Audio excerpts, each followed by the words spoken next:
গভীর রাত, নিঃশব্দে ঢেকে আছে চারপাশে জঙ্গল। শুধু ঝিঁঝির ডাক আর পাতার উপর পায়ের শব্দ।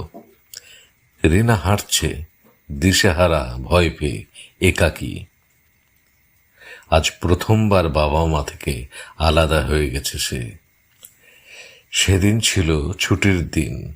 গাড়িতে করে বাবা মা আর রিনা বেরিয়েছিল ঘুরতে। হঠাৎ একটা ভুল মোড়ে গাড়িটা ঢুকে পড়ে জঙ্গলের মধ্যে। আর ঠিক তখনই ডাকাতদের দল ঘিরে ধরে গাড়িটা। মা আতঙ্কে চিৎকার করে, রিনা পালা!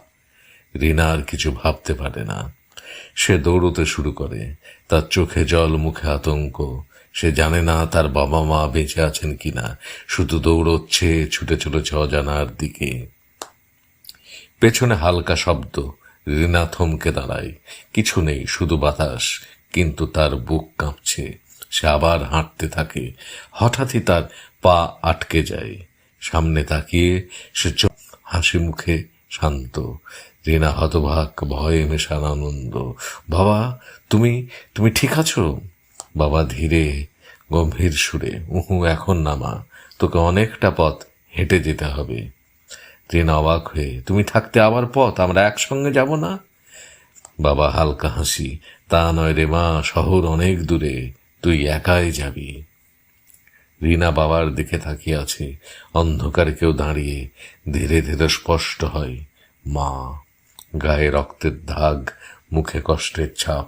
রিনা কাঁপা কণ্ঠে, মা, তোমাকে ওরা মেরেছে? মা শান্ত, ধীর, চুপ, তোকে অনেকটা পথ যেতে হবে। বাবা ঠোঁটের কাছে আঙুল তুলে, চুপ, ডাকাতরা তোকে খুঁজছে, তোকে বাঁচাতেই আমরা এসেছি।